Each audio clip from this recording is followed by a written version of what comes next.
ඉතින් අපි මන්දාරම් නුවරට ආවා. ඇවිල්ලා දැන් මන්දාරම් නුවරින් ඉඳන් තව කිලෝමීටර් එකමාරක් විතර ගුඩ්වුඩ් කියන ගමට තමයි යන්නේ. එහි පවුල් 320ක් විතර ඉන්නවා. ඉතින් අපි ඊයේ තමයි කියන්නේ දෙසැම්බර් 3 තමයි මේ පැත්තට එන්න පාර ක්ලියර් කරලා තියෙන්නේ. අද දෙසැම්බර් 4 අපි ආවා එයාලට බඩුත් අරගෙන. ඉතින් පාරේ ආපුවාම ගුඩ්වුඩ් ගම්මානයට යන මෙතනින් එහාට කිසිම වාහනයකට යන්න බෑ. මෙතනින් එහාට නාය ගිහින් තියෙන්නේ. ඉතින් අපි අර ඕෆ් රෝඩ් පදින බයිකුත් ගෙනාවා. බයික් එකක්වත් දාන්න බැරි තරම් පාර නාය ගිහින් තියෙන්නේ.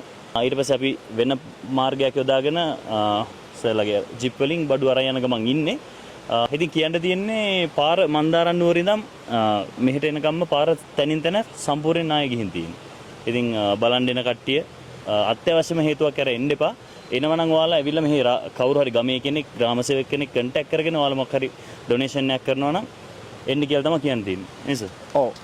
ඒ වගේම පොඩි ඉල්ලීමක් අපිට කරන්න තියෙනවා මේ පැත්තේ ඉන්න රාජ්‍ය සේවකයින්ගෙන් අපිට දැන් මේකට එන්න පුළුවන් උනේ ඊයේ හවස පාර ක්ලියර් කරාට පස්සේ.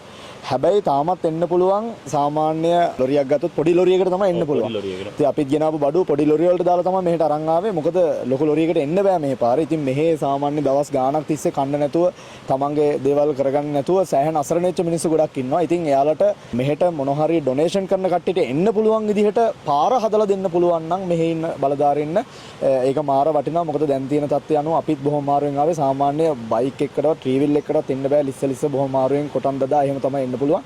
ඉතින් මෙහි අසරණ වෙලා ඉන්නේ සෑහෙන මිනිස්සු කොට්ටාසයක්. තව වැස්සක් දෙකක් ආවොත් දැනුත් කළු කරලා තියෙන්නේ. මෙහි මිනිස්සුන්ට මුකුත්ම කරගන්න බැරුව යනවා. මේ එන පාරවත් මුකුත් කරගන්න බැරුව යනවා. ඒක නිසා අපි හිතනවා මේ මෙහෙට එන්න පාලකය කරලා දෙන්න. ඒතකොට අපේ මිනිස්සු ඩක් ඉන්න උදව් කරන්න බලාගෙන එයාලට chance එක හම්බ වෙනවා මේ මිනිස්සුන්ට අසරණලා ඉන්න අසරණකමෙන් පොඩ්ඩක් මිදෙන්න උදව්වක් කරන්න. එහෙම නේද අයියේ? ඔව් ඒත් එක්කම කියන්න ඕනේ දැන් අද තමයි රාජනිලධාරියෝ ඇවිල්ලා තියෙන්නේ මෙතන විසිට් කරන්න මේ ගම්වලට. ඒ කියන්නේ දැන් අපි මේ වාහන අරගෙන එන්න පුළුවන් නම් ඇයි මේ ගමේ ඉන්න රාජනිලධාරීන්ට එන්න බැරි? ඒක ඉතින් පොඩ්ඩක් කියන්න ඕනේ. ඇත්තටම ගොඩක් තැන්වලදී මේ රාජනිලධාරීන් ආවේ නැහැ කියන ප්‍රශ්නය අපිට සාමාන්‍ය මිනිස්සු කිව්වා ඒක කරන්න එපා. මොකද ඔයා කියන්නේ මේ ගමේ මිනිස්සුන්ට මොනවද වෙලා තියෙන්නේ කියලා දන්නේ ගමේ ග්‍රාම සේවක ප්‍රාදේශීය ලේකම් දිස්ත්‍රික් ලේකම් වගේ කට්ටිය. ඉතින් එයාලා මේවා ගැන හොයලා බලන්න ඕනේ. මොකද අපි ඇවිල්ලා කියන්න කලින් ඔයාලා මේවා ගැන හොයලා බලන්න ඕනේ. ඒක තමයි වැදගත්ම දේ. ඒ නිසා කරුණා කරලා ඉක්මනට හොයලා බලලා මේ මිනිසුන්ට සහන සලසන්න.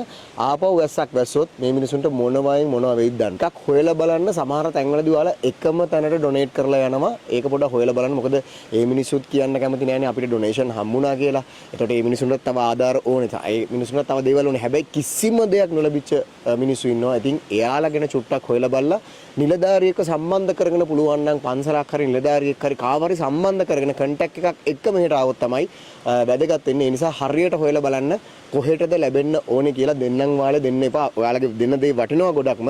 හැබැයි හොයලා බලලා දෙන්න කියන දේ තමයි අපිට ඉල්ලන්න තියෙන්නේ.